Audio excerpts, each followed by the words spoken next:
Going on, everybody? It's good to see everybody again on a Hey, Friday night. Hope everybody's doing well.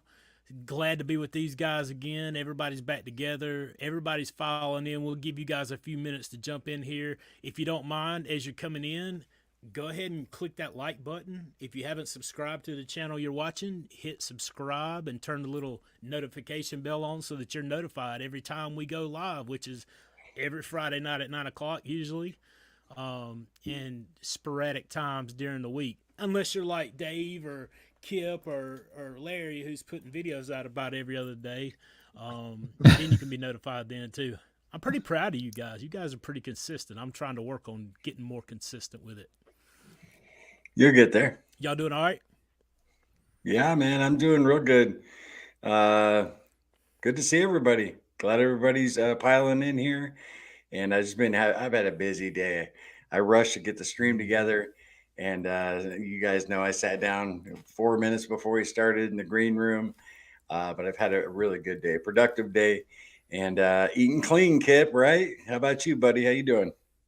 Oh yeah, for those of y'all that don't know, Dave, oh not Dave, Larry and Cassie, they issued me like a 5 day challenge because I had been went off the rails or whatever, and so I'm on day 3 of that challenge, and it's been going really good. I'd actually went up. I don't know how I done it, but I went up 35 pounds, literally 35 pounds, and a lot of that was water weight. It had to be because in 3 days I'm down 16 pounds. So it's got to be the water weight and just fluid retention and stuff like that. So I'm glad to get half that weight back off, or almost half of it back off. What about you, Man, Dave? yeah, it's been a good week, and just still kind of easing into this new working style that I've got, and trying to, because it feels like I've got free time a little bit, so I'm trying not to relax. If I see it too much of a holiday, then I'll end up, you know, sitting back, kicking back too much. But going good, and it's good to see you yeah, all. It's good to have you back, it's bud. good to see. Yeah, it's good. Everybody doing their thing and getting back and coming together and having a good time, man. I'm trying to find Mm. that. Like, I'm taking this weekend off. The next 2 days, like I appreciate all the blessings that I have, but sometimes you just gotta step away for a second. So this weekend is gonna be that weekend for me. People are probably like, "Well, I haven't seen you do anything anyway." Well, behind the scenes, I got a lot going on, and so I'm actually gonna take the weekend off from everything. So probably go into seclusion, me and the family, hopefully. It's good to take a full break, especially from social media, Yeah, because it really kind of keeps you on edge, a lot. So it's good to take a couple of days off. Yeah, I 100% agree with that. I've had to take a few, over the last couple of years, and a couple of times it was, well over a week. Just stepped away and said, let the audience know. Won't see you for a while, and I'm glad you're going to do that, Sean. That's good. I've only been absolutely. on YouTube for 8 months, and I've already had to take off about 2 or 3 times to just take a little break. I think one of the times I just kind of planned ahead and didn't really tell anybody I was taking off, and then the other time I was just like, "Look, guys, I gotta go. I'll see y'all later." So it's good that you're smart enough, Sean, to know whenever you need to take some downtime because everybody deserves it. Thanks, man. Yeah, I mean, just trying to stay focused, man. Nobody can stay, 100 miles an hour all the time. You get you even whenever you hit those and that's like I wrote down. I always write down questions for you guys because I don't know. I'm always shocked that people show up and everything else, man. So, um, you know, I always come prepared to have a good time no matter what. And one of the things that I wrote down is, name tell name a time when you had to pivot from a great plan. What triggered it, and what did you learn from it? One of the even a good plan, man, you can get in the monotony of the struggle to get there, and you got to step away from even a good goal. I hope my mic's coming back up. Some people can y'all hear me okay? If you can hear me okay, just put it in the comments so I know that that it's right. And if you have a question, put a Q by it, and we'll get to your questions for sure. What who do you guys admire the most and why? That's something that I want to know. Larry, Living, Wow. living or I mean, any does it matter? Huh? no, it Either. doesn't. Like it's all about you, man.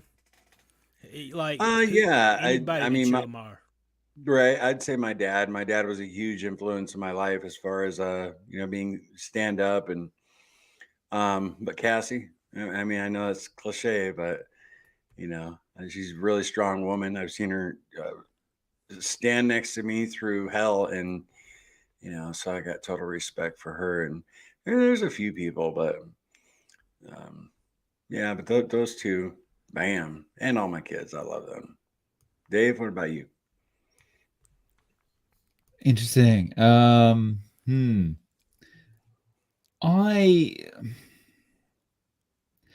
I, I, this is more of a general thing, but I tend to, the people I respect most are the people that kind of go against the grain.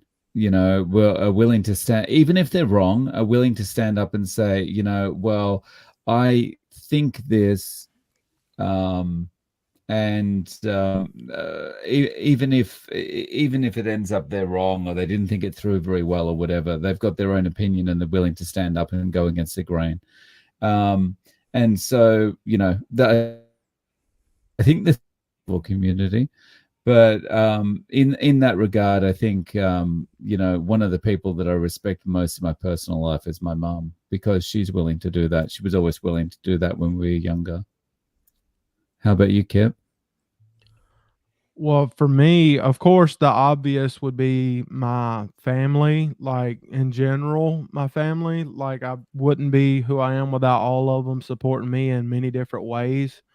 But when I think about somebody that I really, really look up to, it would definitely be my pastor, because my pastor, like, he's like not just a great preacher, but he's like one of the hardest working people that I know.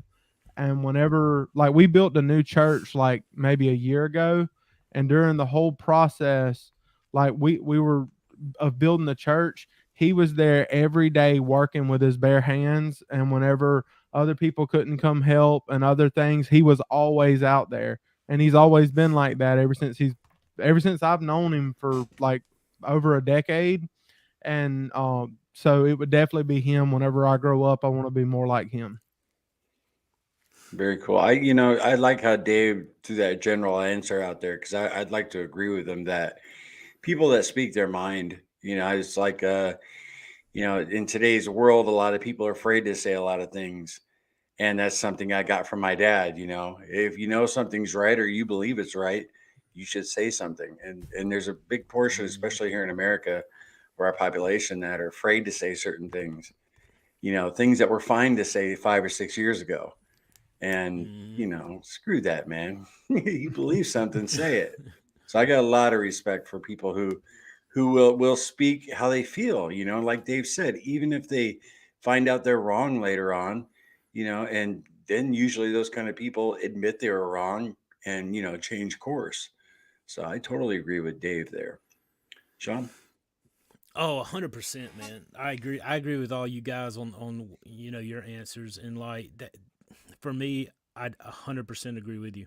I do like people who speak their mind, because that's how I am. I would much rather have somebody tell me something, what I don't want to hear, but the truth, and be honest with me about, especially the people that I surround myself with. I expect you to be honest with me. I don't surround myself with just anybody. I learned a long time ago, you become the people that you surround yourself with. If you surround yourself with people who violate their own boundaries, who don't even set boundaries, who have no goal, no direction in life, no drive, guess what you're going to become? You're going to become that person with no drive, no direction, no goals, and whatever. It's just it's the way life is. It's the way it works. You're going to become the people. So I put those people around me for that specific reason. You know, and I value that, and I need that. For so long in my life, I didn't have that mentor or that person speaking into my life to call me on my bull crap, to give me that, you know, encouraging word when I need it, or, you know, to say, hey man, you're wrong, you know. And I think that's truly valuable. I respect my pastor too, Kip. Like, I feel like anybody who stands in the anointed, you know, behind the anointed desk and brings the message that God has placed in that position is worthy of our respect and you know, whatnot.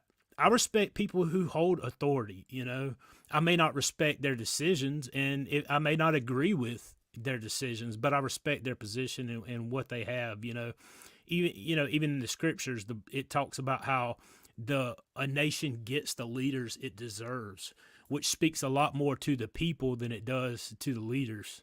And I think that's something we need to reevaluate. Going back to Larry's point earlier,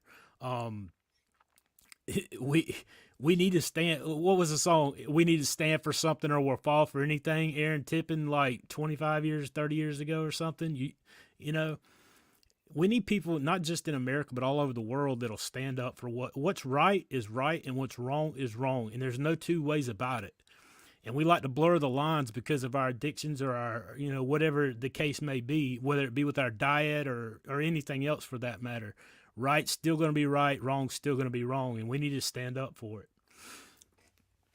I respect Barry, you know, Barry and Chafee and all these doctors. I respect not just the doctors, all the people in the space, because they were helped by something, and they turned around and didn't just keep that information to themselves. You know, just like we could have done. We've reaped the benefits of this way of eating, but instead of hoarding that knowledge, the first thing you think about doing is turning and sharing that with somebody else. So I admire you guys. I admire, you know, the stand you guys take, because it's not popular, you know, in the grand scheme of things. In our space, maybe, but in society as a whole, not so much. But that makes sense. Society as a whole, we're in society as a whole, I think.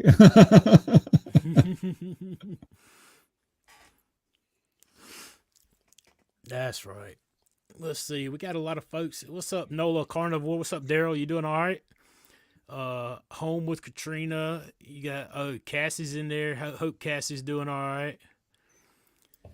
The Carnivore Trucker. Man, everybody's piling in. Hey guys. Yep, I see some familiar faces. Same people every week, you know, swinging by, hanging out. It's awesome. That's right. So let me ask you this. I got, if you guys ain't going to ask questions, I will. I got plenty of them because I got a lot of stuff I need to learn. Fire away, man. All right. So this is for each one of you. You know, I guess we'll start with Kip. How about that? Kip, you want to build a team. Who are you asking to be on it? What does it look like? What do you look for in the recruits that you're trying to get on your team, and how do you get them to join you? Is it people from the carnivore community or just anybody? You're building a team, man. You're going to charge hell with water pistols. You're going to take over the world. You pinky in the brain in it. You're building a team. You got to have help. Well, my daddy would be on my team because I know that he's got my back probably more than anybody. He would take a bullet for me. And then I would put, of course, my pastor that I was talking about a while ago, he would be on my team. Honestly, I would if as long as I can have a team big enough, I'd put y'all on the team because I talk to y'all every week. Like, we talk all the time. So and I've gotten to know y'all pretty well just through here. One day I have to go over to Japan and get to meet Dave, but I would save y'all a spot on the team. But what I look for in a team is I would say, first off, I want honest people. I want people that's honest, that I can count on, that are going to have my back, you know, and basically ride or die. And I mean, I hadn't thought too much more into it until right now, but like that's what I want. I want loyal people, honest people, like people with integrity, things like that are going to be on my team. And people that are leaders, like people that they're not just going around following and just following whatever everybody else thinks. They think independently, and they can think for themselves. That's the kind of people that I want on my team. What about you, Dave? Okay, so very generally speaking, I would want people who firstly can respect nuance. So they're willing to listen to the whole context of a situation before they actually make decisions, or they're willing to change their position based on understanding the whole context of a situation. Because obviously in most situations, when you just look at the surface level of it, you go, oh yeah, well, this is the answer, but there's more to it than that. The second thing is I want people who are willing to push back on me. So they're not just yes people, they're not just taking orders. They will, well, your idea sounds right, but, and again, it comes back to context. When you consider this issue, maybe this isn't the best approach that you're planning. Maybe we need to do something a different way. And I think if you've got people like that, then everything else is really easy, because everyone can work on their own, but they're willing to collaborate and they're willing to talk to each other, and everyone knows that they can kind of say, your idea is good, and people will respect that. But I think those are the two things that I'd be looking for. Larry, how about you? Yeah, I'll just go back to when I was working at the auto plant here in South Carolina, a major auto plant. And my second promotion, I was put in charge of a team. So I had to build a team. And, I had like 3-4 weeks to observe people, pick them. And I definitely, people that show up every day, and that was huge for me. And like what you were talking about, Dave, someone that's not afraid to, put their input in, even if they disagree with you. But, if I'm in charge, go ahead and give your opinion. I'll consider it, but I definitely want you to approach me with it. And, yeah, and overall ability to get along with people, which, if you, you guys know, most of us out there in the workforce, there are people out there that just can't get along with people. They're just idiots. So that'd be my criteria. Sean, you can answer your own question, bud. Sure, man, I will. I mean, He like don't need honestly, nobody. He's good all by himself. man, listen. So when I want to build a team, I look for um complimenting each other, not necessarily always agreeing, but complimenting each other and passionate about the mission.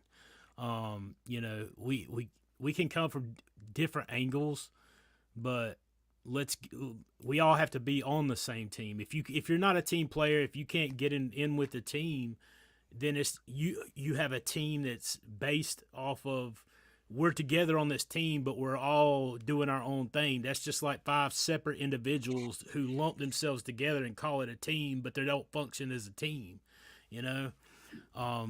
So that's one of the one thing I guess I would look for. Two, mirroring back to what we were talking about a while ago, it's got to be someone who's honest, who's straight up, who, I don't care if you're the most talented, but you 100% have to be the most honest, open with me, even if it's wrong, because that's something that, like, I feel like I can't work with somebody who's not that way, So that's definitely things that I look for. People who do what they say they're going to do. People who, if they don't do what they say they're going to do, be big enough to just say, "Hey, I apologize. I was wrong." Those words are some of the hardest words to ever get out of your mouth, but they're so exhilarating. And whenever you just say, "I was wrong," none of us are perfect and none of us know it all. But just being humble about it and taking responsibility when you're wrong and celebrating when you're right. Those two things are huge points that I think we need to get better at altogether. But I definitely look for those traits in somebody on a team. So you building a team? You building a team, Sean? Man, I got a team. I got a team right here of at least 3 guys starting out that I would just about take on anything with. True For story. So who had the thumbnail the other week that was the A team? Was that you, Larry? Yeah. Yeah. Oh, who was yeah. who was EA Baracus? Who was that? Well, yeah, I had you guys all labeled. It was Kip was BA, you were Hannibal, and Sean was Face, and I was the crazy guy, Howling Mad Murdoch. Just how, Nice. that's what's cool about this live stream. I just have fun with it. You know what I mean? Mhm. Never know what I'll come up with when it comes to the thumbnail. Oh, that's what it's supposed to be, man. Have fun, Right. cut up.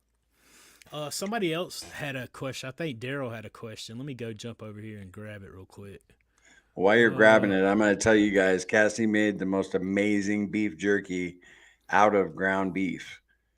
It's phenomenal. And the video will be coming out, I don't know, 4 or 5 days, maybe a little sooner, but I am it's like I'm excited about it because it's a snack food that's completely clean if you snack, you know what I mean? But anyway, while you were pulling that up. I got to get me some of that beef jerky, man. You've been telling me Oh. about that stuff, and I got to have some. So good. Daryl says, who is the first person you influenced to try carnivore way of eating? Family or friend? Larry? The first person was Cassie because we were both following Dr. Barry doing the keto diet. And then I saw his very first video when he talked about doing carnivore. And he started doing it a couple weeks. And then it seemed like he was really enjoying it, really liking it. And then I said to her, you want to give it a try? And at first she was like, absolutely not. So I know that one for sure. That was definitely, I influenced Cassie to start, and I'm glad she did. Kip, what about you, man? Yeah, well, the only person that I've actually convinced to try it was and actually they came to me. I've had a couple people like that know me that come to me and just say, "Hey, ask me questions about it." But one of them told me for sure that they were trying it, and they tried it for like a week or so.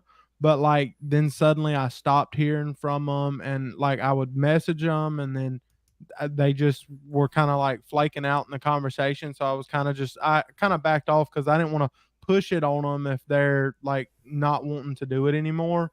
But it was a cousin of mine that was doing it for like a week or two, but then they kind of just stopped doing it. But what about you, Dave?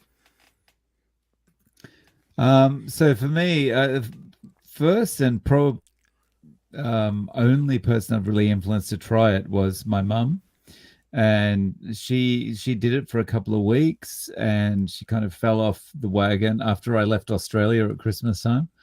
And but going back to Australia this time, I've convinced her and my dad to give it a try again. So once they get back from the vacation they're on now, they're going to get back on it.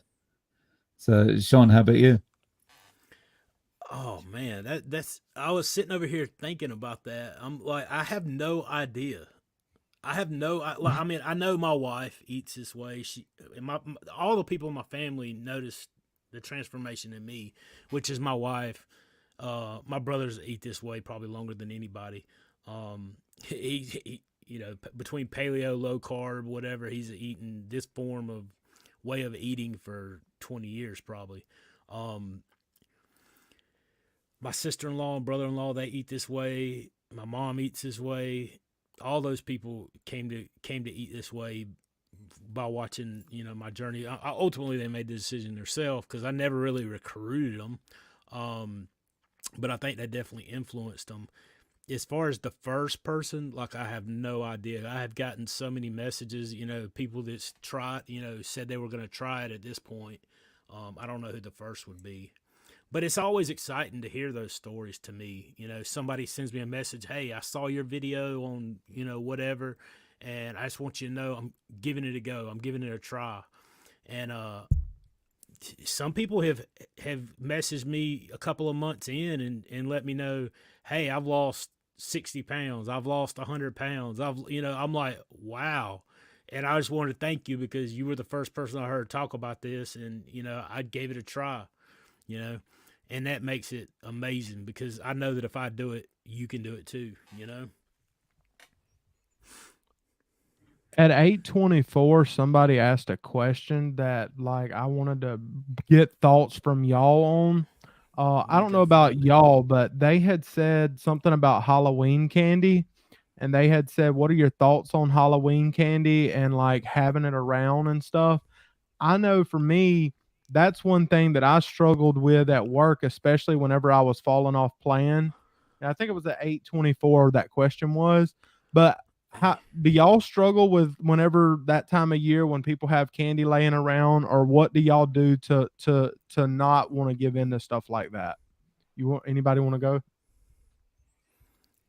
I'll start off.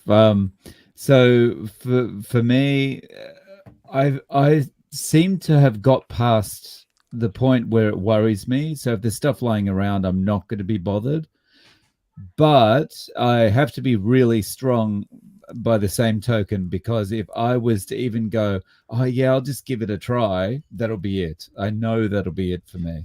So the issue for me is, now that I've passed that craving stage, which took about 2 or 3 months, I'm over that pool that it had with me, but I'm I know that I can easily fall back. So Larry, how about you? Yeah, Halloween's really not a problem for us at all. We don't celebrate it. Ever since I got saved, we don't celebrate it. But if there's a holiday where they were handing out cheeseburgers, I would definitely have a problem. So I totally get it. 99% of my friends and family celebrate Halloween, and stop by their house. There's candy all over, but I was never really a big candy person. It was more fast food goodies. That was my gig. And but I love chocolate. Don't get me wrong, but that's not what I really crave if I'm thinking about being a bad boy. But what about you, Sean? Honestly, whenever I was a kid, me and my brother used to sneak out on Halloween and go around to the neighbor's house. We would dress up in our army gear, like we dressed up in like BTU fatigues and go play army soldiers in the woods or whatever. And my mom would not let us celebrate Halloween even as kids. So we would put on our thing to go play in the woods and act like we were army men and go knock on doors and try to get candy from people. So we never celebrated Halloween either. So it's never been that big of a deal, even as I got older. And with my kids, I would take them to like these church functions to get them candy. But I would say, look, we can go hang out and do all this trick-or-treating stuff, or I can buy you a box of Snickers bars from Walmart and we can save time and chill. You know what I mean? I'm like, which one do you want? Well, you can dress up and hang out, whatever. Anyway, So long story short, I got a it's never question been for that you big a guys. deal. What's the coolest Halloween costume you've ever worn? Mine is the Warriors. From the movie The Warriors, the Baseball Furies. I was actually 2 years, painting my face, and I thought it was bad. It probably looked dorky. I was in my early 20s. What about you, Sean? What's a cool Halloween costume you've worn? Man, honestly, I don't think I have ever dressed up in my life for Halloween. Not even Oh other than my, the army, oh my army gosh. man, like me and my brother sneaking out as kids doing that thing. Like, but that was just me going out to play. I don't think I've ever wore a Halloween Well, costume that's got to be it ever. then. You're right. Yeah, it's got to be the Yeah. army man. Dave, what about you? I guess the best or the most popular costume that I've worn looked similar to another character I have on my channel called Bellshine. So I went out one Halloween with dressed as a nurse with a long pink wig on, and that proved really popular. My friend and I were both when her husband was the doctor. And so I proved really popular, but with kind of the rank. It was all old Japanese ladies that were running up to me saying, "You look beautiful. You look beautiful." So, yeah. Kip, how about you? Well, I just remember I would actually, because I played football, so I would, when it was Halloween time, I just put my football pads on, my clothes, a full football uniform, and of course, all the ladies loved it. But they all the little girls like the football player. But but anyway, that's pretty much what I would do. Because my parents, they wouldn't really spend money on like different outfits or whatever. I was like, well, I got some football clothes in there, so I'll just wear that, and I'd have my helmet on and everything. But so that's pretty much what I've done. But the reason that I had asked that question to y'all about Halloween is not really because as an adult, well, even since I got in church, just like Larry, I kind of got out of Halloween.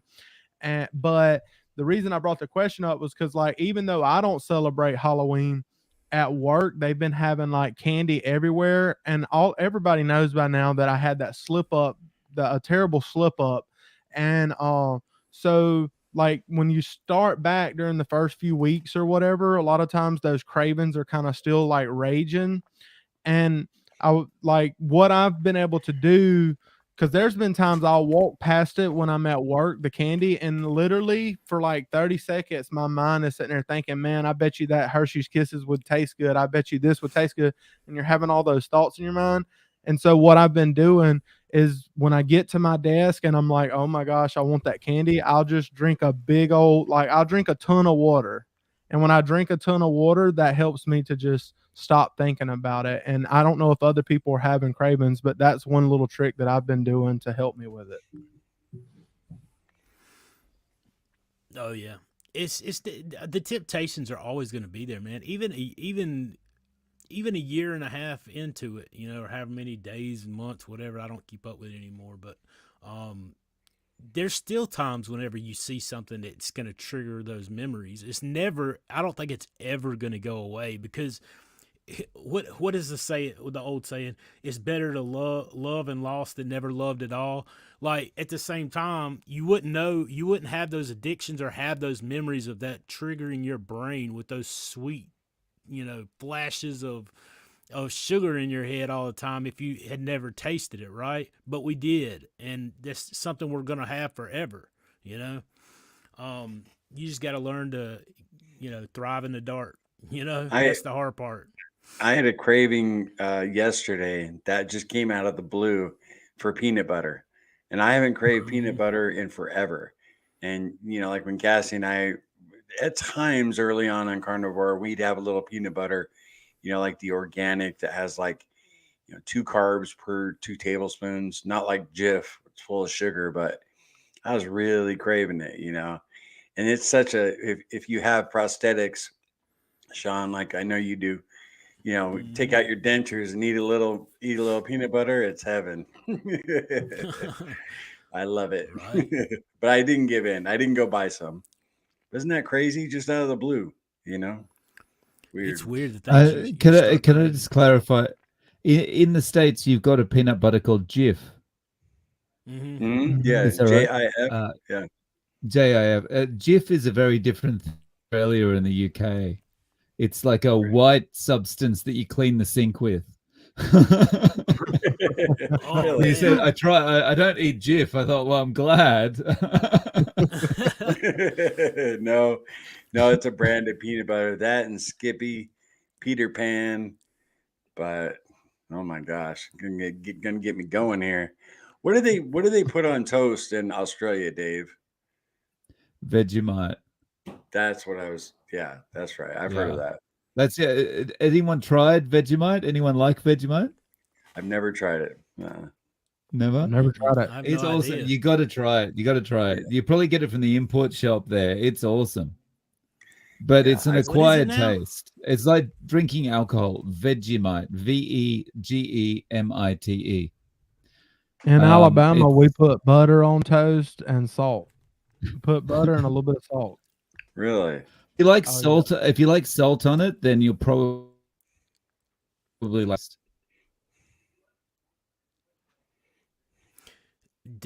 That is one thing that I do for, like, if I like close to bedtime. Everybody knows I eat. I'll go have some butter, but I've gotten to where I'll take like I'm talking about 4 or 5 pat, like almost a half stick of butter. Like, I, for whatever reason, I got to where it's almost like it's so sweet. It's almost like a treat. I will take salt, that Redmond salt, and put like just pinch my fingers down in it and sprinkle it on top of the butter and then eat it. Dude, it's so good. Oh, I don't yeah. know. I don't know, man. It's amazing. And I It's used almost to like do that same thing, but put it on bread. But now you just don't need the bread anymore. That's right. Let's see here. I know there was more. You guys, if you have a question, if it's your first time, we want to welcome you. Put a Q by your questions, and we will get to them. I'm glad to see everybody chatting it up. Here's one for Dave. Question for Dave and others to comment. Did Japan media run the crazy headline, "Beef Causes Diabetes"? Dave? So I saw this question roll past, and as I saw it roll past, I started having a look online because I don't remember anything. And it seems like when I look at the major newspaper websites here, I can't find any mention of it. Huh. So yeah, they haven't been running with it at all. Yeah, which is interesting because it probably would generate clicks here too. So yeah. Absolutely. What about you, Kip? I mean, have you you've seen that article, right? I mean, I've heard about it, but I don't pay attention to dumb articles like that. So I just, I just kept on scrolling. I just kept on scrolling. That's funny. Somebody actually sent the article to me before. I know my buddy Justin from Max Fitness and All In Mindset. He did a video on that. But somebody had sent the article to me, and like, honestly, when I started reading it, I was like, "Come on now, somebody should have told me this before I reversed my type 2 diabetes with all this meat," you know. The thing about that study is there's one paragraph, like a page in, that completely discounts any validity that study's got. And it says something about, the way it was measured was food frequency questionnaires every 2 years. Like a person on a regular diet, they don't remember what they ate 2 days ago, let alone 2 years ago. And right. yeah, so it's just it's just kindling. That's right. I agree. The carnivore trucker says, "Hey Dave, how hard was it to give up Vegemite when you went carnivore?" I actually never thought about it because it's not easy to buy in Japan. Like, you have to go to an import shop or whatever. I wasn't eating it that much in Japan anyway, so I didn't really think about it. So, I don't know if it would be. I'm not sure if Vegemite has sugar or anything like that. It's probably got gluten in it, but yeah, I probably wouldn't eat it now anyway. I just cover everything with a lot of salt and it's okay.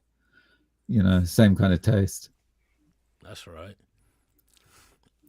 Randy, he says, "Do you think the butter before bed helps with sleep? I've seen Bella speak of it." I don't know, honestly, if it helps with sleep. I sleep great when I sleep now anyway, I think that's one thing that helps everything else too, that doesn't get enough credit, having a good night's sleep can make a huge difference, and missing too much sleep can also make a huge difference. Sleep is critically important. A lot of people get stalled out, and one of the big things that the issue is they're not getting good sleep or not enough sleep. Sleep is where the magic happens. What do you guys think? You think butter? That butter. I've heard Bella talk about that too a little bit here and there. Eating butter before bed. You guys experienced anything like that? You think the butter I before bed might help you? I haven't tried that, but I would think, like, I would just think, because I know how butter is. Like, if I was to eat some butter before bed, it would probably just make me, I feel like it would probably make me sleep a little bit better, but I don't know that it's necessary. I mean, Mm. I know that with Sean, with all the weight that he's lost, that butter probably helps him to where he doesn't like go way low or anything on his weight or anything. Because you need the fat. Like, I still have a lot of fat to lose, and so I don't Mm. right now. I don't need tons and tons of extra. I mean, I have butter with stuff, but I don't need tons of extra. But I think, just thinking in my mind, I would think that it would help a little bit. But I mean, I don't really know. I haven't tested it. Dude, I used to power up on the fat even when I was your size, man. Like Really? I have eaten butter and fat like this ever since I started. I know people in this space talk about not eating fat because you have fat to burn and all that, blah blah blah blah blah. Well, I'm just telling you from what I experienced the entire time. I added a lot of butter the entire time, and it was almost like it supercharged it. So, Yeah. you know, people I need to people start can eating say what they butter will. more. Try it, man. I don't know. Maybe it was a satiation thing. Maybe it was that butter helped satiate me more. Maybe it just gave me that much more energy. Maybe it hit a trigger in some mitochondria somewhere that took leadership role and started marching fat cells out. I don't know. You know, I just know that it worked, and I wasn't going to change it. Yeah, you know, there've been times throughout our journey in the last 2.5, 3 years where I really crave butter a lot. And we've only been eating clean now since our little slip up, 12, 13 days, and I'm not craving butter like that yet. So, which tells me I'm not totally fat adapted, because I can, like you say, pick up a stick of butter. Well, I've done it in videos, and it's delicious, but I have to be Mhm. craving it. If I'm not craving it, no, I'm not going to do that. You know what I mean? I really got to be craving it. When you do, it's like a candy bar, man. It's so good. Mhm. And a couple times I've tweaked what I've done, and every time I up my fat intake, the scale starts moving again. Mhm. So there's something to that. Yeah, I man. might actually add a little bit more to what I'm doing, but I know if I add too much, it's gonna send me straight to the toilet. So I gotta like find that right balance. Because if I just start adding in tons of butter, like it ain't gonna be pretty. I recorded, because we're doing a video for the 5J challenge with Kip, and a little clip I recorded today. I haven't eaten today still. I munched on a little beef jerky, but I just haven't been hungry. And I don't know if I'm hitting the wall of doom a little bit, bumping up against it. Just nothing sounds good. And it was a busy day. But so on day 2 of the video, there won't be much, Kip. I just, I'm not hungry. And I've fallen into that trap a couple times, where where you're under eating, but I don't think that's the case now. Nothing's appealing. Mhm. So The I wall of think I'm gonna doom. have some chicken soup once we get off here. It is late, but we'll be all right. All right. That's right. That wall of doom's real. It don't matter how many times you faced it, man. It's always a wall of doom, right? You got to get Yeah. through it. Um, for sure. Let's see. I had another one for Kip. Uh, John said, Kip, are you still doing the sea lion diet? What exactly is it? Right now, I'm not focused on like any of the challenges or any of the like the line diet, and not even BBB&E. I'm just doing like carnivore. Well, I'm not allowing cheese in my diet, and I'm not allowing like heavy cream or things like that. But basically, any kind of meat, as long as it's real meat, is fair game. And I'm just doing that just to kind of get back in the swing of things. And then after I get back in the swing of things, if I want to tighten it up to BBB&E, I might do that, or even line diet, but or sea lion diet. But basically, what sea lion diet is just a little thought that we come up with, and it's just basically taking line diet but then also adding seafood to it. So like if you like shrimp or salmon or oysters or whatever kind of seafood that you like, you can add that to your line diet. And the reason I had that thought was because people have had seafood for years. Like I'm talking like wild caught seafood. People still like, even tribes in different places, like they hunt whales and hunt different animals and all that stuff. So people have lived on, close to the waters forever and caught fish and things like that. So that's where it come from. And plus where I live at in the South, I live close to the Gulf Coast. So I just love seafood. So that's why I was like, oh, sea lion diet, which is adding seafood to lion diet. Nice. That's what's up. That sea lion. Callie said, how are each of you planning to handle Thanksgiving Day? I know how Larry and them are going to handle it, kind of like you alluded to that before. Can you tell everybody the plan that you look to set forth through the Thanksgiving, Christmas, New Year's holiday? Last year we did a holiday weight loss challenge, 6 weeks long. We don't charge for it. It's totally free, but it's basically everybody just bands together, tries to get through the holidays without gaining any weight. And last year, our first year on Carnivore, we went really strict and we ended up blowing it on Christmas Eve. Our second year, we went really strict and we blew it on Thanksgiving. And this last year, we loosened up a little bit. Cassie did some carnivore recipes, carnivore-ish, like Kelly Hogan's oopsie cake, carnivore gravy, charcuterie board. We just loosened up a little bit and we found that really worked. But you just, cat lady, you just got to find out what your goals are and what do you think you can handle. We had to learn the hard way. We the first year we just couldn't go strict all the way through the holiday. But you can join the challenge if you want. Like I said, it's just a community coming together with a common goal. And we start around Thanksgiving and it goes till New Year's. So good luck. Holidays are tough. Kip. Well, I was kind of talking to Larry about it the other day, actually. Like every diet that I've done in like before carnivore, everything that I've ever done, anytime a holiday season came up, I gained tons of weight and I gave up. I always quit a diet during the holidays. And so my focus is kind of like what Larry and him's challenge is going to be, is to just make sure that I don't gain weight. So like if I don't lose another pound from like all November and all of December, but I don't gain weight, I'll take that as a success in January so that I can keep losing more weight. So, I mean, of course, I'd like to lose more weight, but I want this to be the first holiday season that I don't gain weight, because to me, that will be a victory already in itself, because I can look at a Twinkie and I will gain 5 pounds. Yeah. So if I can just not gain weight, that'll be awesome for me. Yeah. One thing, real quick, one thing I wasn't clear about is, the first, when we did fail, we tried to, when we ended up going off plan, like that year on Thanksgiving, we just buckled down and we had some stuffing. And the next day we were off to the races and we just kept cheating. It really triggered us. So this last year, Cassie did some replacement foods, like cloud bread and stuff like that. So we just know us, and we just can't handle, a meal off plan.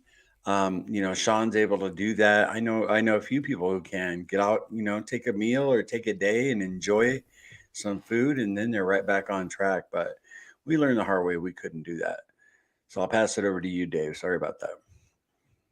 No worries. So I think I'm in a bit of a lucky position here being in Japan, because we don't have the Thanksgiving celebrations like you do in the US. So we don't, there's not that temptation there. And then leading up to Christmas is kind of a non-event in Japan. Like they do all the decorations and they do all the stuff like that, and they give out presents and all that kind of thing. But Christmas Day is just a regular working day for everyone. And even after 17 years in Japan, I still can't get used to that. Like everyone just gets up on December 25, gets on the train and goes to work. and so it's just a regular day here. So it's not like you're not tempted by anything out of the ordinary. And then New Year is not the same as it would be back home. Like, people aren't drinking like crazy. They're not a people running down the streets celebrating at midnight and all this kind of thing. It's like most people are in bed by 10 o'clock, so they can get up and see the first sunrise. So the festive season is not so festive in Japan. So In I the think I'm lucky U.S., in we're that just regard. always in the U.S. We're just always looking for a reason to party and eat a bunch of food at every event. Well, same in Australia, yeah. So Sean, how about you?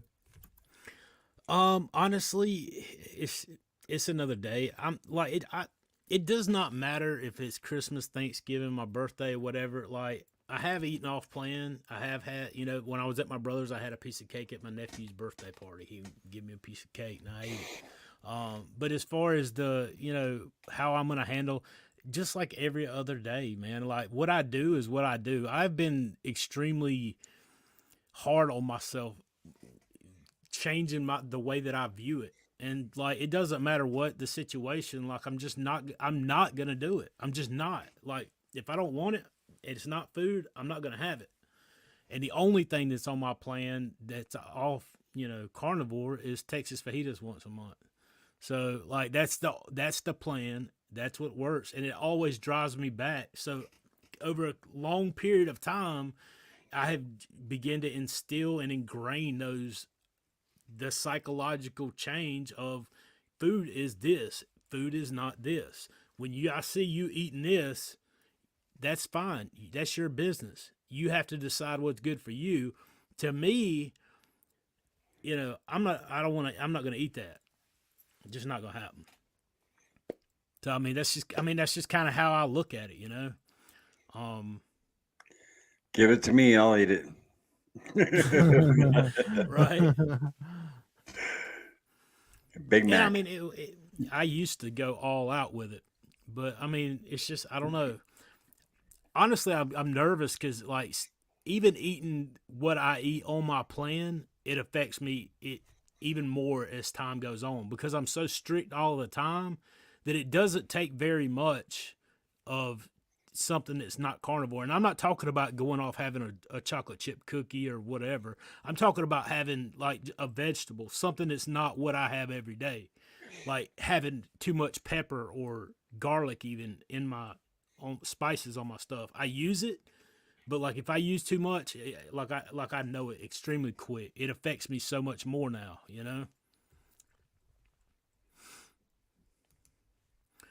Oh, let's see, Jeju. What kind of butter do you guys eat? I do Kerrygold. What about you, Kip? My favorite is Kerrygold. I think it tastes the best that I've tried. Then also, like, we have a Amish store not too far from our house. It's like a little local store, and they have like fresh butter there and everything that they have in rolls, and we'll get that, and it's really good as well. But most people can get their hands on Kerrygold, and I love the way it tastes, and I think it's a good quality butter. What about you, Larry? Yeah, Kerrygold's my favorite tasting. Cassie just picked up like 8 pounds of butter. It was on sale at Food Lion. Anybody's down here in the South, I believe it was $4 a pound. Yeah, that's what it was. She put a community post out about it, but then one of our subscribers commented she got it at Costco, in bulk. They're Kirkland for like $3.49 a pound, I think it was. So might be having to head to Costco soon. It's when you can catch us on sale, any good butter that you like, it's so nice to stock up on it. Shum? Absolutely. Dave, what kind of butter do you use? I am not sure what the brand is. I just bought some grass-fed stuff off Amazon. Oh, nice. Mm. Oh, let's see. The champion within. Question, Sean, will you do the 5K with me and Randy Ground Beef Guy on November 11th in Mount Airy, North Carolina? You have to send me the information on it, man. We might can work it out. We'll have to see. have to see. Send me some information on it, and I'll think about it. I'm already doing what is that three what is that almost 4 miles, right? Are we running or are we walking or how are we doing that? I think Randy's gonna walk it. He said in one of his videos recently, but so I think he's gonna walk it. But you can walk it or run it. You can do it however you want to. Nice. Yeah, send me some stuff. We'll look at it.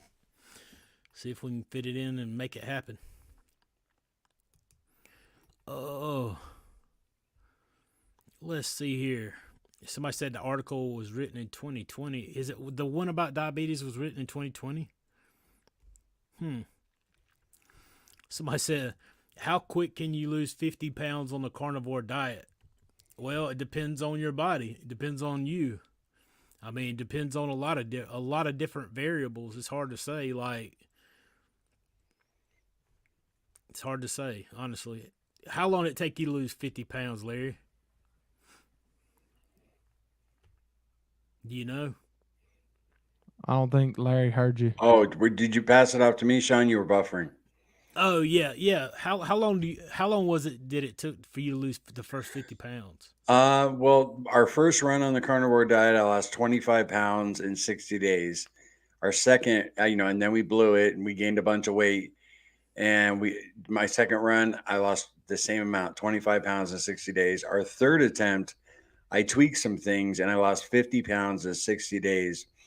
And basically what I did was cut out cheese, sauces, and seasonings, except for 1 day a week. I was eating carnivore, basically dirty carnivore. I was eating carnivore, but cheese, sauces, and seasonings. My first 2 attempts. But my third attempt, I cut all that out. And 1 day a week, I enjoyed them. And what a huge difference, right? I had double the results. So that's how much 2 months took me to lose 50 pounds.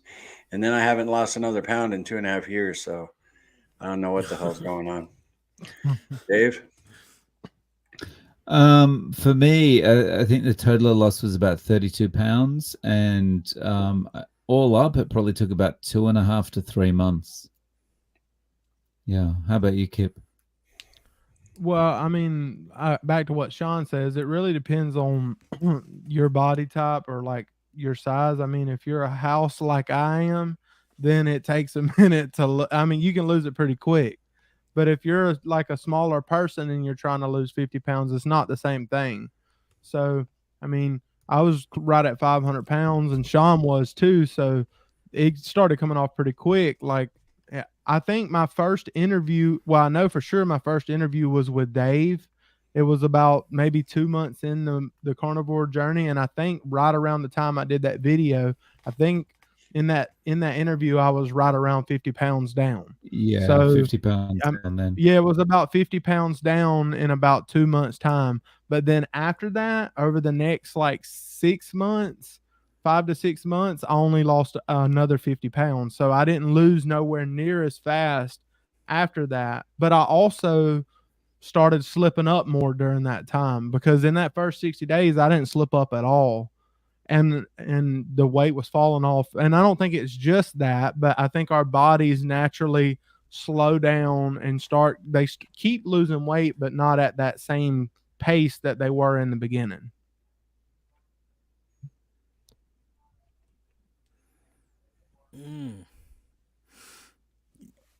Let's see here. Carrie Pilling. Question: do any of you still snore? If you snored in the past before carnivore, people always speak of that being the first thing that disappears. Dave, what about you, man? You snore? You keep it? You sawing logs or keeping the house up?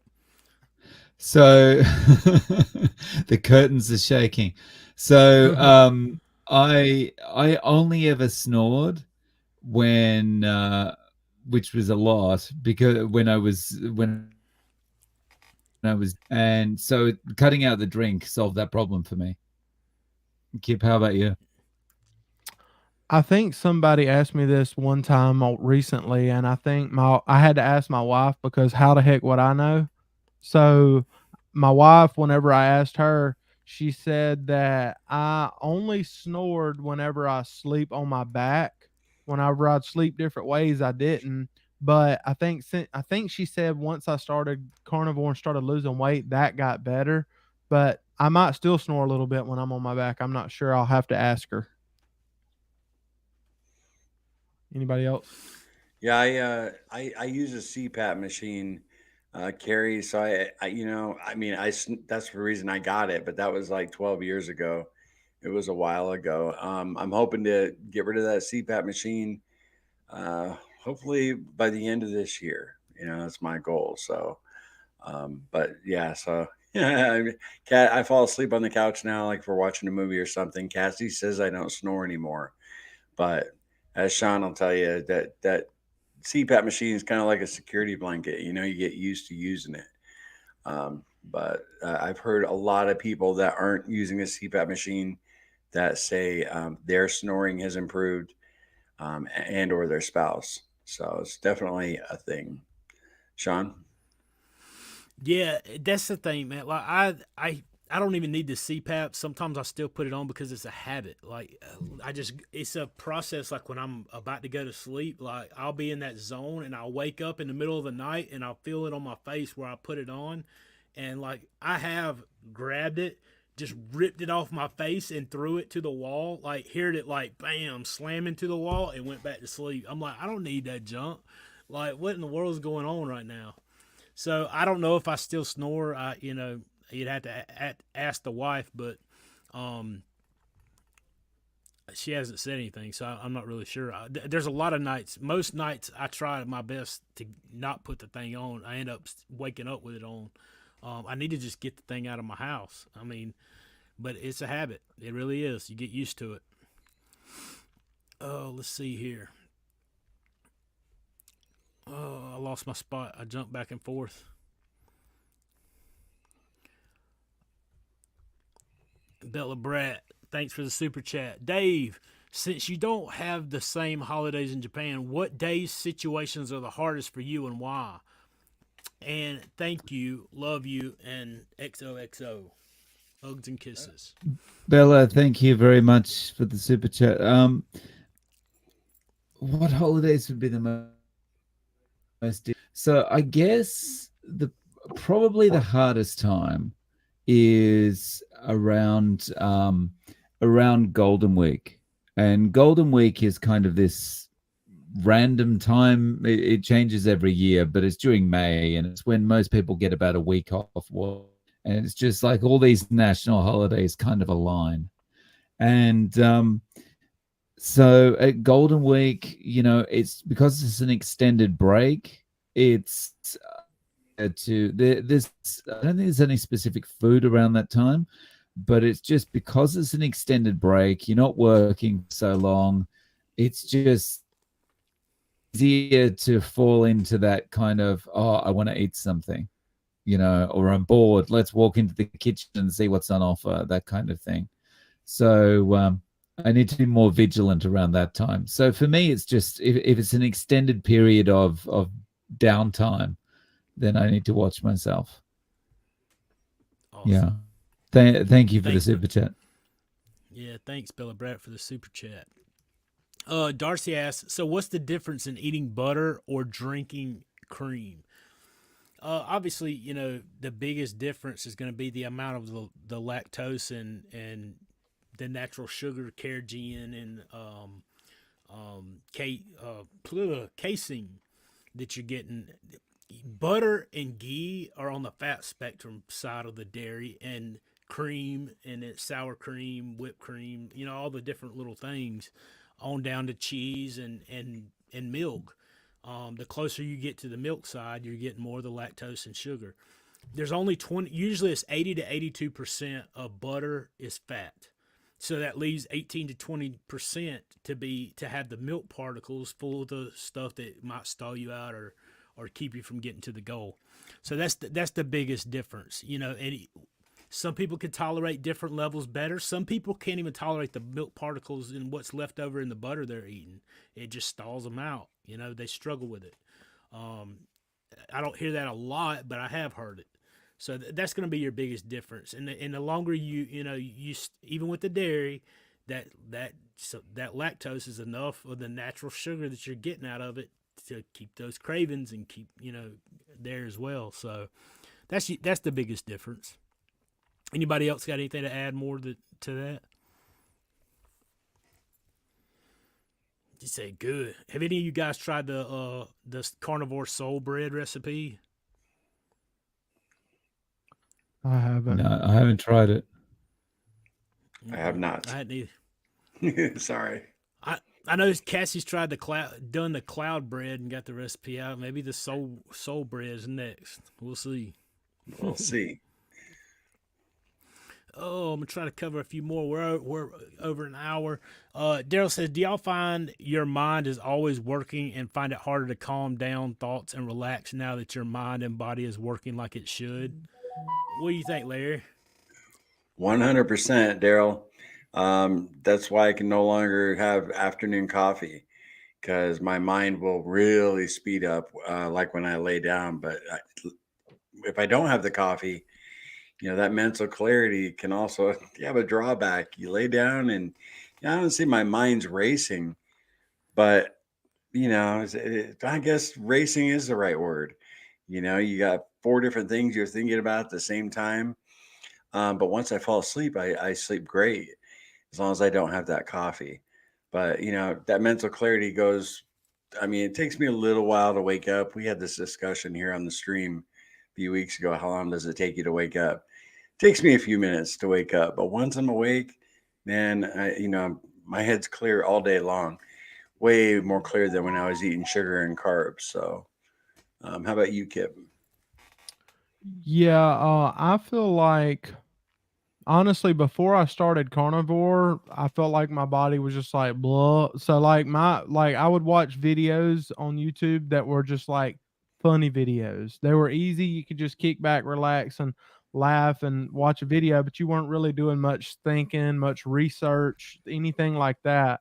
But since I've started carnivore, I feel like I'm firing better on my all cylinders, and like my productivity at work is better. I'm not constantly thinking about that next meal, and like I'm just more consistent. And it causes me to produce better work, but it also makes me want to like read more. Like I've never been a person that really loves reading, but like I'm more interested in reading and learning things now. And like I recently started like listening to audiobooks, and I've never done that before.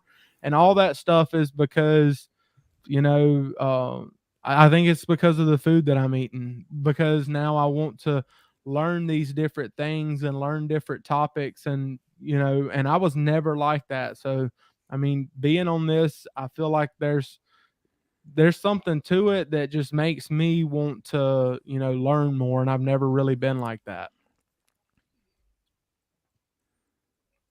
Dave? For me, I don't feel like mind is always working relative to what it was before, because I've always felt like my mind's racing with stuff all the time. The difference now is I feel like I can better think about things, better compartmentalize things, better organize things, and kind of like if I'm working on one thing, I can stick on that one thing and finish it and kind of tick that off my to-do list or whatever, and then move on to the next thing.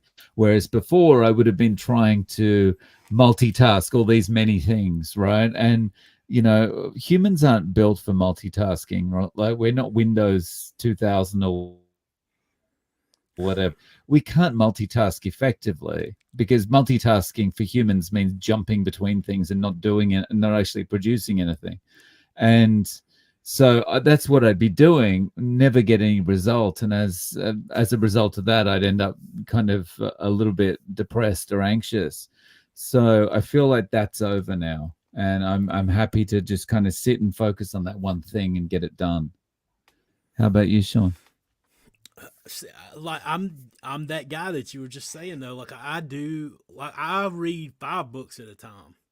Like since I've been going carnivore. Now I've always been somewhat of a reader. It was more like a leisurely thing. I'm more aggressive in what I'm reading. I never read a self-help book until after my life, like after this transformation took place, if that tells you anything. Like I never read a self-help book. The very first self-help book that I read was after starting YouTube and all this stuff and started reading them. The only self-help book that I needed was the Bible, and it gives me every single thing I need in it, for me. But yeah, my mind works overtime. Like that's the struggle but it's not like it was before. I used to take Adderall and all those things for ADHD and try to focus and help me focus because my brain would always be jumping from one thing to the next and scattered all over the place, and I needed to slow down and focus. And like now it's like I do more than one thing, multitask, I guess, if you will, but I'm more effective at doing it because of the way that I can respond to the things. It's not like I'm multitasking, like putting, overexerting myself to try to keep up to par. It's like I'm doing this and I'm like, well, I'll do this and do this and this. Like I'll do 2 or 3 different things, but it's not the same as trying to keep up. It's almost like getting ahead, so to speak, because I'm thinking ahead of it. If my mouth could move and work as fast as my brain was, I'd really be doing something. Definitely good stuff, though. We got a few more, and we'll wrap it. Margie says, I am a Christian doing keto carnivore for the past year, feeling guilty for avoiding communion. Our church uses sweet grape juice and white bread, afraid those few carbs will set me off to a binge. I can understand that. Like I do communion. I feel like that's like a commandment that we were issued by God. It's symbolic to me. I believe that the Bible teaches it's symbolic.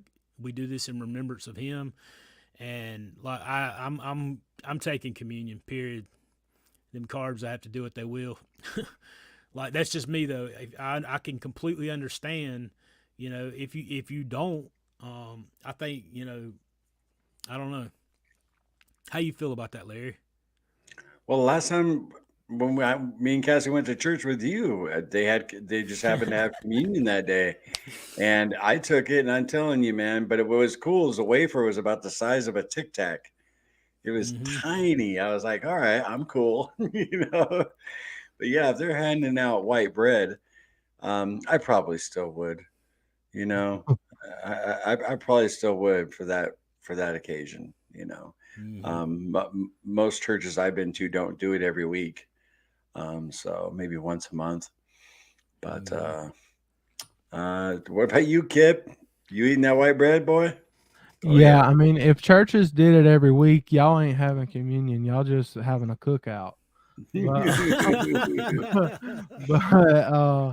But yeah, I mean, communion is like a very symbolic thing. So like if my church which we do communion every now and then, we haven't did it in a while, but we have done it before.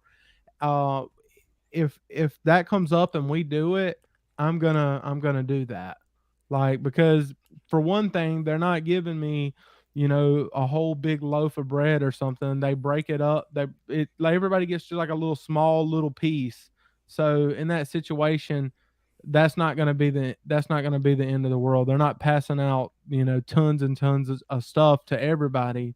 So it's not that big of a thing for me. Absolutely. Dave, do you go to church, man? Have you ever had communion? You take communion? I don't. Yeah, I was christened and so forth, but I was never brought up in the church. So yeah, I don't typically do that. I'm not. I don't subscribe to any views one way or the other, really. And actually, this is the first time I'm talking about this on a live. I don't subscribe to any particular views or anything. and I'm one of these kind of people that sits in the middle, that's very willing to entertain all ideas, because I think everyone has spirituality and a connection in their particular way. So yeah, Okay. that's kind of Cool. where I sit. And I'd like to say, David, and you've shown that every live stream, every week, you're so patient with us. Sometimes when we talk about our faith, and Mhm. I've talked about it with Sean. I want to thank you very much for being so, not open minded. I mean, that's what you just said you are, but just so cool about it and so graceful.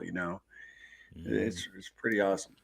Well, Absolutely. I mean, Dave like is just awesome with even though all of us say that we're Christian and things like that, Dave like is just a friendly guy, and he's never treated us any different, because he, regardless of how Dave believes, he's always, and I'm surprised it's took this long for it to come up. So this is pretty cool that it actually came up. But yeah, Dave's a good dude regardless, and we love you, Dave. Mhm. cheers. Well, Yeah. it's something that's been on my heart, man, because and I just never thought, to add, like, Dave has his views, Larry has his, Kip has his, and I have mine. And this is a great example of what I talk about, being adults and getting along, even though we don't all believe or whatever the exact same way. Like, I love Dave. I have my opinion about what's right, but I'm not going to force it on Dave. Like, I love him. He's like a brother, just like Larry and Kip.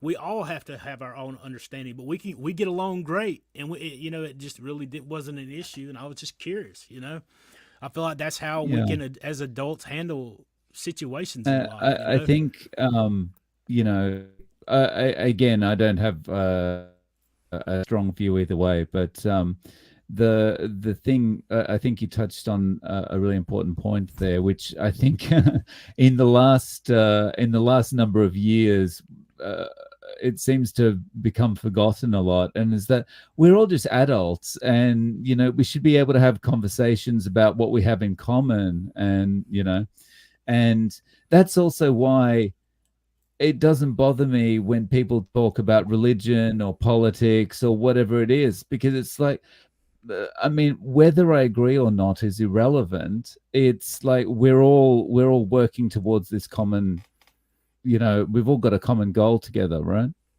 Mm-hmm. Problem. Absolutely. And For sure. like, that's one thing that I have been huge about as far as my faith is concerned, and even with carnivore. It's no different with that for me. I feel like leading by example is the only way. People don't respond to you forcing your ideas down their throat.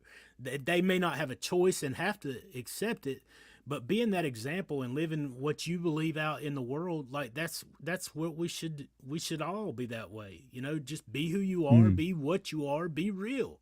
You don't have to conform for everybody else, and we can spread love and love people even if we don't agree with them, right? Think it's huge. Let me get these super chats. I didn't even see them. Banana Show, thanks for the sticker, super chat. Appreciate Thank you. man. Hope all is well with you. And Bella Brat with another one, $50. Nice. Bam. Meant to ask all of you the most difficult situations. I find when I don't have projects, I stare at the fridge and food. Laugh out loud. I also find it hard when I'm around my foodie friends. What is it for all of you? And thank you for what you all do, for what you do here. Thank you for the super chat, Bella. Yeah, thank you. Kit, what you got, man? What's the most difficult situations, and when you don't have projects and things to do you find yourself sitting there staring at the refrigerator? Whenever I was really strict for a while, that kind of faded and got, like, those cravings kind of die down, and there's less of those temptations and things like that.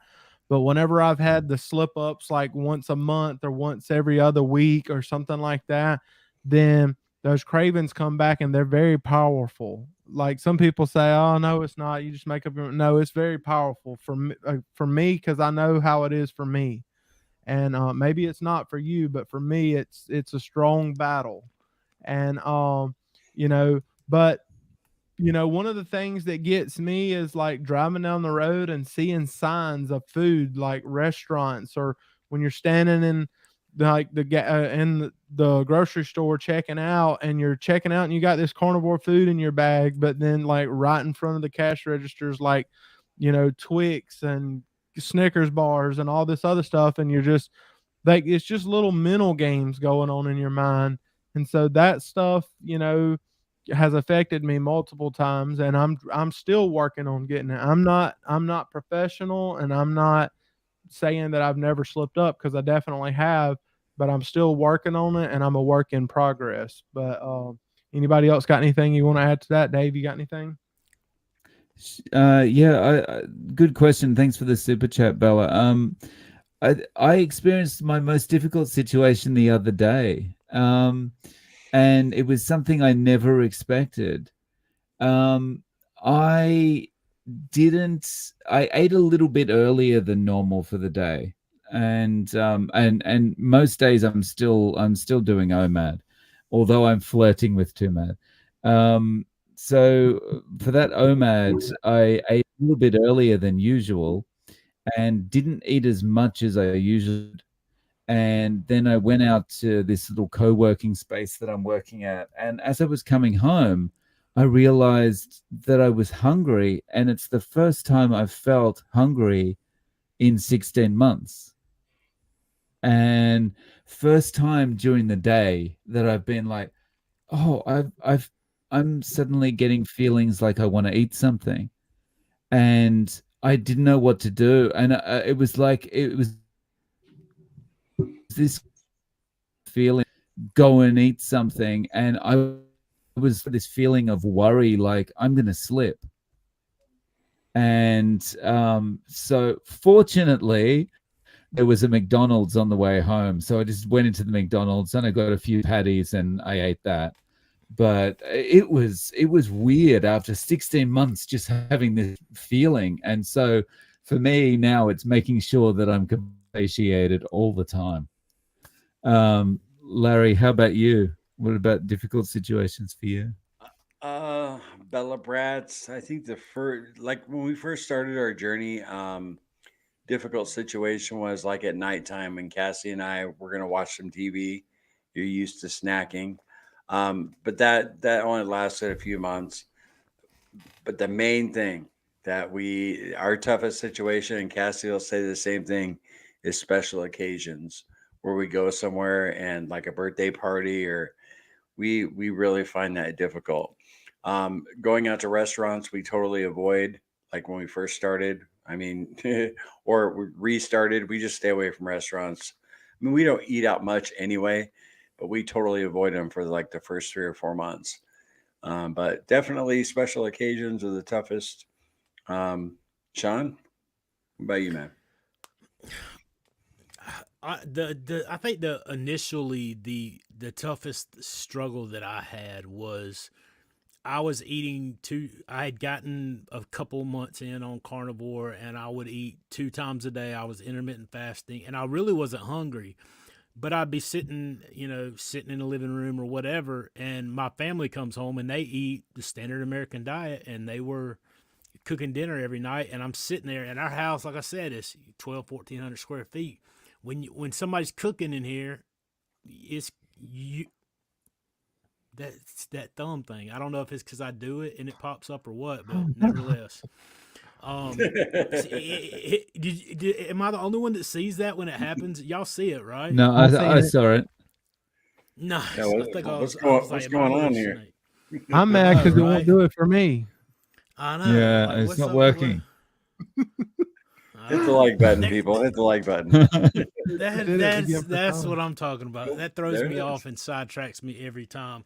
But I would be sitting on the couch, sitting in a living room, and like the family comes in and they start cooking the things that I used to partake in. And sometimes those things, man, like they set you off, and like all of a sudden I'm bored, I'm not hungry, but those things are tapping into that sensory in my brain telling me, hey, you remember what that tasted like, right? And then you got to start having that conversation with yourself. So that's probably one of the biggest struggles that I had to face initially. And finally, I just fleed the situation. I went outside on the porch and sit on the swing and let them cook, do what they're going to do. I'd go walking or, whatever, do something. That's one of the biggest things coming to this way of eating you got to do, whether it's to avoid the cravings or to fill the time in, because we spend way more than we realize as far as time's concerned around food. And if you don't have things to backfill into those spots, you're going to be sitting there bored and you're going to gravitate to what you used to do. It's just a habit. So, that's one of the big things. As far as friends, I didn't have a whole lot of people coming around back then. I still don't, honestly. A handful of friends that come around. And most of them don't live around here. So I don't struggle with the whole friend thing that much, going out to eat. Most of the people that I actually see in real life are carnivores, so it's not a struggle anymore. Every once in a while, I have hang out with some of my friends that are not, but they respect my opinion, and they definitely, as far as what I'm going to eat and what I'm not. I had a question for y'all as well. Since y'all have all been carnivore, do you think, and I know all of us have lost some amount of weight, some of us more than others, but and I know that y'all talk about how many meals y'all eat in a day normally. I think a lot of y'all eat 2 meals a day, and a lot of times I do. But recently, with me starting back, I've been eating 3 meals to just kind of get my body readjusted to the fat and protein and everything. But like my question was, do you think the poundage of meat that you eat in a day has changed much since you started? Like, let's say when you started, if you ate 2.5 pounds of meat a day or something like that, or 3 pounds or however much it was, do you think that number has stayed the same, or do you think that number has went down or up throughout the journey? Anybody want to answer that? I'll go. I think for me, the volume pretty much has stayed the same the whole time. Yeah, hasn't really gone up or down. Larry, how are you? Yeah, the size of my meals were always the same, but I would eliminate a meal. Um, I've fallen into, like I said before, under eating. But I guarantee you, because I could answer this for Sean. I'll let him answer, but I could. You start getting really small after you're really big, you're going to consume more food. I've heard that from a lot of people. That's usually what happens because you don't have it stored on your body anymore. But no, I I struggle like when I did that recipe video. Um, 3-day meal plan like 4 or 5 days ago or whatever. So I had so many comments of people saying, "Gosh, I eat twice that much food," and I'm like, "Really?" It's like, really? And so I don't know, man. When I get down to my goal weight, hopefully I'll be eating 5 pounds of beef a day. Sean. Yeah, well, you know how I'm gonna answer it, dude. Like I eat an insane amount of food a day now. Like, I mean, it's got to be, and it's not every day, but like, I can eat 5 pound, 4 to 5 pounds a day easy. Like, I still think I can do 50 eggs. No, you can't. I think I could do it. I think Well, I he's could got do to it. do it, and we can watch him do it one Yeah, last. I chip in. Everybody want to chip in $10? Come on now, me, all If you three want of to do us. the 50 egg challenge next week, I'm up for it. Oh my god! I swear, we need to do it. We need to Oh do it my Yeah, seriously. I'm up god! for it. I'm up for it. Well, hey, you guys want to bet $5 each? I mean, we all got PayPal, right? I'll Oh Hmm. man. I'll bet you each $10 you can't do it. I've no doubt. I've no doubt that Sean will get further than me just because the speed he went through them last time. But I want both finish. That's what's the really interesting thing for me. Oh I'd man, I'm love about to to. get into it. Yeah. That's Yeah, easy. that'd be fun. That's We'll that's talk about it. For sure. That's Yeah. easy money. Easy money, big dogs.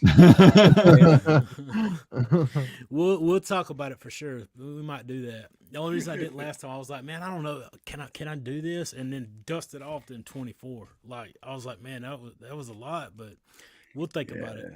Oh, I can't wait. It's gonna be awesome. Oh, Pat asked, am I still exercising? Yes, twice a day, 45 minutes each time, brother. And I eat my steak, preferably medium rare. I'm gonna do one more. Like we'll end on this one. How about that? Dave, did you listen to the Chris Stapleton? Yeah, I listened to a few of his, and they're coming up in my feed more regularly now. But as I explained to you last week, it's when you were it on your phone, he's it's really the kind of music that I can listen to, and even I'm just listening to the tones in his voice and the rhythm takes me back. I can just everything back to different parts of my life, and it's all kind of, you feel a little bit weepy here and there, with it. So yeah, he's really good. He could sing the phone book, man. He taps. He's into my that, favorite of all the like country artists that are out there. Even though he's bluesy as well, but of all those artists, like in the country realm, he's my favorite. Like out of all of them, except for like back in the day, like old artists. There's some that I like more, but like he's got a voice on him and he can write really good music. And it's really cool, the story Cassie was telling me, that before he was writing music for other people, and then like he went, I could probably just do this for myself instead.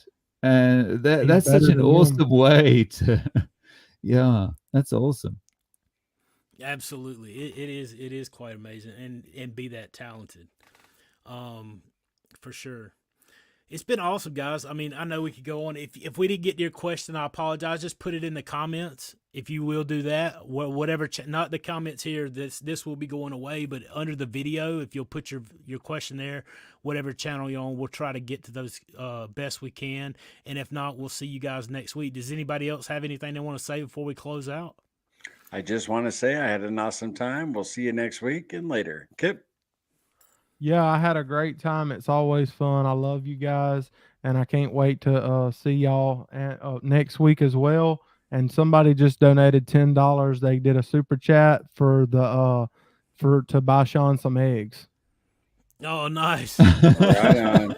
Oh, you That's what's you guys just send all the super chats to me for that, because I'm going to take all their money. Yeah.